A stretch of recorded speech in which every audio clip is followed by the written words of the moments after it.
with which to cut and sew cloth. There were scissors, thread, needles, thimbles, tapes, and buttons. But now the wind was rising, and they must hurry. They were nearly ready for departure. They were passing through a part of the ship not before visited. They were surprised to hear a sound coming from a room whose door was kept shut by a heap of stuff that had been thrown against it by the violent pitching of the ship in the storm. Robinson and Friday cleared away the rubbish and were surprised to find a dog almost drowned. He was so weak from want of food that his cries could be heard a short distance only. Robinson took him tenderly in his arms and carried him into the boat, while Friday carried the sewing case and trunk. The wind was now blowing a gale. A few yards from the ship they were in great danger. Robinson grasped the rudder and made Friday stand ready to cut away the mast in case they found the wind too strong. With the greatest difficulty they finally made the little cove at the mouth of the creek and were soon landed with their precious cargo. The next morning they eagerly searched the waters for the ship. Not even their field glasses could reveal anything of it. Some planks, a mast, and parts of a small boat were blown on shore. All else had disappeared. Robinson set to work at once to make a door for his bower out of the pine wood cast up by the waves. How easy the work proceeded with saws, hammers, augers, squares, planes, nails, hinges, and screws. With the wagon, too, Friday could now gather his corn quickly and easily, or haul in great quantity of grapes to dry for raisins. Friday had never seen a gun. He did not know the use of firearms. The muskets that Robinson had brought from the ship were a great mystery to him. Robinson showed him their use. He showed how they could defend themselves. He told Friday that these weapons could kill at a distance. He took some powder and touched a match to it. Friday was greatly frightened. Robinson then proceeded to load the gun. He put in some powder, a ball of lead or bullet. Then at the hammer he placed a little cap which gave a flash when struck. This ignited the powder. When all was in readiness, Robinson bade Friday to follow him. They went slowly out into the forest along the stream. Soon Robinson espied a rabbit sitting under a clump of grass. Robinson raised his gun, took careful aim, pressed the trigger. There was a flash and a loud report, and there lay the rabbit dead. But Friday, too, was lying on the ground. He had fainted from astonishment and fright. Robinson dropped his gun and raised the poor fellow up to a sitting position. He quickly recovered. He ran to get the rabbit. He examined it carefully. Robinson at last pointed out the hole the bullet had made, and the mystery of the way the rabbit was killed was solved. Robinson had lived alone so long that he had learned to love every living creature on the island. He never harmed anything except when he needed food. He had lived so quietly that the birds and animals did not fear him. They lived near his shelter and seemed to know him. Robinson was delighted with his new tools and weapons, but they reminded him of home. Nothing that he had seen in all the time he had been on the island so turned his thoughts toward home and friends. Robinson would sit for hours thinking of the past and making plans for the future. He was homesick. End of chapter 39. Saving things from the ship. Chapter 40. The return of the savages. Robinson now renewed his plans for escaping from the island to Friday's country. They first rebuilt their boat with their new tools.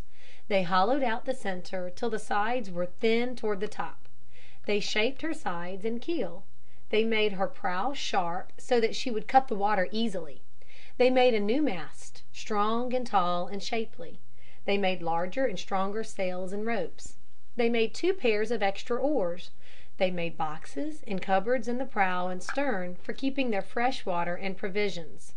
Friday's eyes sparkled with joy when it was done. He hoped he would now be able to return to his own island and parents. Robinson noticed his joy and asked him, "Do you want to return to your own people?" "Yes," said Friday, "very much." "Would you trust yourself in this boat?" "Yes," said Friday. "Very well," said his master. "You may have it and start home when you please." "Yes, master, but you come too. My people will not hurt you." Robinson resolved to venture over to Friday's land with him. But before their preparations were complete the rainy season of our fall set in. They resolved to wait until the weather was settled, and as soon as the rainy season was over to set out. They ran their boat well up into the creek and covered it over with a large tarpaulin made of sailcloth obtained from the ship. Robinson had now been on the island 27 years. For the last 3 years he had lived happily with his companion Friday. Every year in September Robinson celebrated the day his life was saved and he was thrown up on the island. Robinson celebrated it this year with more than the usual thankfulness. He thought that it would be his last anniversary on the island. One morning Friday had gone to the beach to find a turtle. Soon he came running back out of breath. "Oh, master," he cried, "they are coming. They are coming to take me prisoner." He was trembling with fright. "We must take our guns and defend ourselves," said Robinson, "but we will not kill any one unless they attack us." This quieted Friday. They loaded 4 muskets and 3 pistols. Robinson put the pistols in his belt, where he also fastened a sword. He gave Friday a pistol and a musket, for Friday had learned to shoot well. Besides, Friday carried a bag of powder and bullets. Robinson took his field glasses and saw 21 savages with 2 prisoners. The prisoners were bound and lying on the ground. This was a war party celebrating a victory with a feast. They probably intended to kill their prisoners. "We must save the lives of those men," said Robinson. The savages this time had landed quite near Robinson's shelter, not more than half a mile below the creek's mouth. Soon he and Friday started off. Robinson commanded Friday to follow quietly and not to speak or shoot. "We will surprise them and give them a good scare," said Robinson. When yet a considerable distance away they could hear the savages yelling and screaming. Some of them were dancing their war dance. Their faces and bodies were painted to make them look terrible to their enemies. They were dancing around their prisoners with hideous cries and gestures. They could now see the prisoners plainly.